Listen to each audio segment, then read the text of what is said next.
I would like to read 5 poems from my next collection. The first poem is I Know Their Footsteps, which is the title of the collection. The line is taken from the Canadian poet Alden Nolan's poem What Colour is Manitoba? I read Alden Nolan's line and almost immediately pictured myself as a child in my Granny Kelly's house in Jarrah. I know their footsteps. Granny Kelly's blue-grey proggy mat ripples in front of the cold fire. My unmarried uncle's being around as if it's July, not Christmas, smelling of debt and loss. This fake, jolly air makes me feel nervous, a lone child crossing a too busy road. I won't go away, even now. Granny's house, a working class museum, deep maroon brocade tablecloth, toilet paper, precise squares of newspaper, curled lip of brown canvas in the kitchen, sweating, dank coal house. I am inches away from them, not sharing their merry Christmas. The next poem, Jarrow again, looks at my hometown in the 1930s, includes a reference to the Jarrow Crusade of 1936, led by the town's MP, Ellen Wilkinson, whose book, The Town That Was Murdered, captures the town's life and hard times.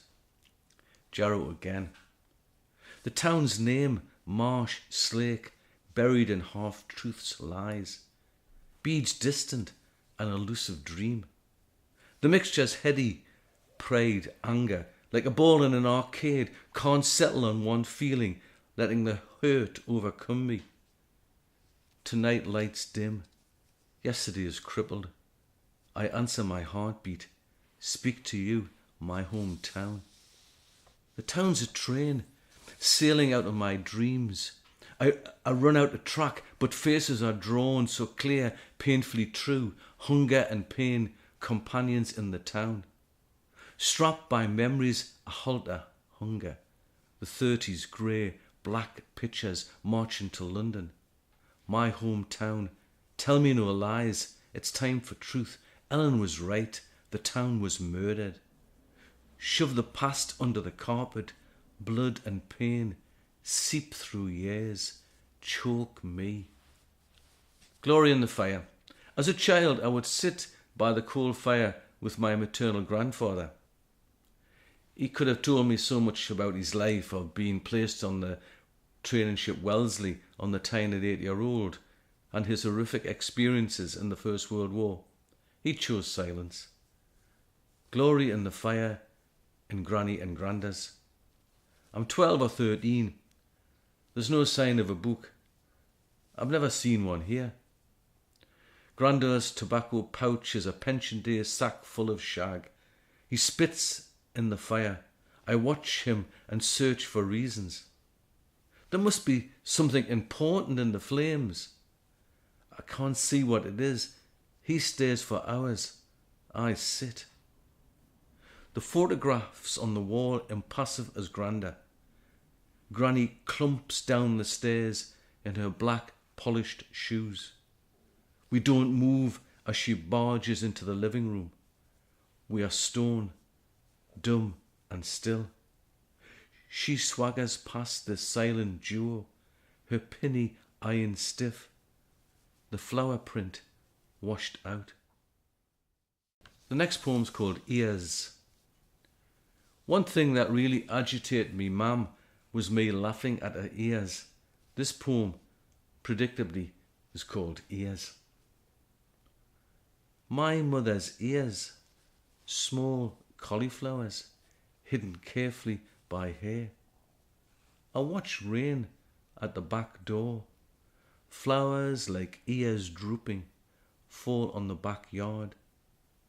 I remember my mother's anger as we laughed at her ears.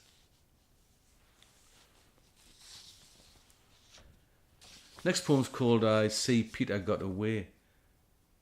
The poem was inspired by the many euphemisms used for the words we don't want to say, death. It's a new poem about an old memory, the death of my paternal grandfather, Peter Kelly. I see Peter got away. In 1953, everybody wore navy blue, even in summer. I didn't go to his funeral. Afterwards, Dad's eyes were wet.